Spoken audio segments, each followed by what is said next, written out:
សម្រាប់ប្រហុកចំហុយមួយចាននេះរសជាតិគឺពិសេសខ្លាំងណាស់បងប្អូនមិនអាចបំភ្លេចបានទេញ៉ាំតាំងពីម៉ែធ្វើឲ្យរហូតដល់ចេះធ្វើខ្លួនឯងគឺចំហុយតាមបែបស្រុកស្រែមានអីដាក់នឹងគ្រាន់តែឥឡូវអាប់ដេតបន្តិចរៀងសម្បូរបែបជាងមុនបើរសជាតិប្រៃជូរផ្អែមហឹរបែបដិតបងប្អូនអេដមីនចង់ខ្សឹបប្រាប់ថាឆ្ងាញ់ណាស់ប្រហុកចំហុយបែបនេះជំរាបសួរពុកម៉ែបងប្អូនថ្ងៃនេះ Admin My Kitchen មករំលឹកអនុស្សាវរីយ៍កាលពីក្មេងទៀតហើយដោយធ្វើប្រហុកចំហុយបែបស្រុកស្រែតែរៀងសម្បូរបែបជាងមុនឥឡូវខ្ញុំទៅផ្សារផ្សំគ្រឿងសិនទៅដល់បងប្អូនទិញសាច់ជ្រូក3ជាន់កន្លះគីឡូ 7500បន្ទាប់មកដើរទៅកន្លែងបន្លែទិញក្តឹបម្ទេសផ្លោកអស់ 1000ទិញទ្រាប់ស្រួយនិងត្រសក់អស់ 2000ដោយសារតែប្រហុកចិញ្ច្រាំយើងរៀងច្រើនដែរអញ្ចឹងទិញពពាយនិងទ្រាប់ស្រួយពណ៌ស្វាយ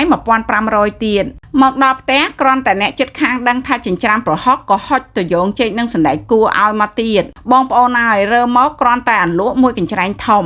ចិត្តហើយយកទៅលាងទឹកម្ទេសអាចសាច់ខ្ចីគ្រាន់តែសល់ពីថ្ងៃមុនកន្លះចានចង្កឹះស្លឹកក្រូចហើយយកត្រណុងចេញខ្ទឹមសខ្ទឹមក្រហមហាន់ជាចំណិតស្ដើងបងប្អូនសាច់ជ្រូក3ជាន់យើងលើយកស្បែកចេញហើយហាន់ស្ដើងចំណែកឯស្បែកជ្រូកចោលអត់បានទេហាន់កង់ទុកដាក់ពីលើ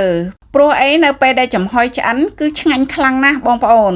សាច់ជ្រូកចិញ្ច្រាំហើយទុកមួយឡែកបន្ទាប់មកយើងយកប្រហុកមកចិញ្ច្រាំដែរ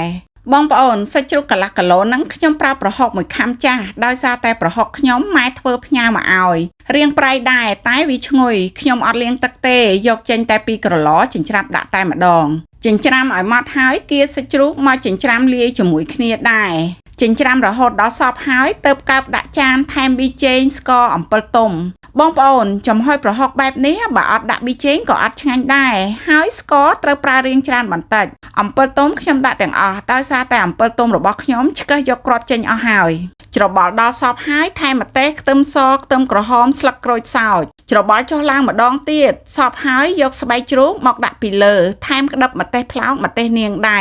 រួចហើយលើកទៅចំហុយរៀងយូរដែរទម្រាំឆ្អិនសល់ពេលទំនេររៀបចំបន្លែ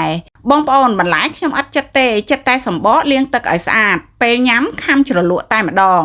ឥឡូវប្រហុករបស់យើងឆ្អិនហើយមើលបងប្អូនទំនងអត់ជាមួយអន្លក់ខ្ចីបែបនេះដឹងតអស់បាយពីឆ្នាំងហើយរបៀបចំហុយប្រហុកបែបនេះបើកាលពីមុនប្រើតែសំណក់ខ្លាញ់ជ្រូកក្តឹបម្ទេសបេះគៀនផ្ទះបើមកជូរជួនប្រើអំពិលជួនប្រើសណ្ដានតាមខែអន្លក់មិនបាច់និយាយទេមានពេញភូមិញ៉ាំកើតទាំងអស់ម្ហូបមួយមុខនេះញ៉ាំបាយចុះណាបងប្អូនអរគុណពុកម៉ែបងប្អូនទាំងអស់គ្នាដែលបានចូលមកទស្សនាវីដេអូរបស់ខ្ញុំតាំងពីដើមរហូតដល់ចប់ដែលទេបងប្អូនចំហុយប្រហុកបែបហ្នឹងបើដែលឆ្ងាញ់ដូច admin ថាអត់បើឆ្ងាញ់កុំភ្លេចណាជួយ like ជួយ share ចំពោះអ្នកថ្មីជួយចុច follow page My Kitchen ម្នាក់មួយផងខ្ញុំនឹងមានវីដេអូថ្មីបន្តទៀតអរគុណជម្រាបលា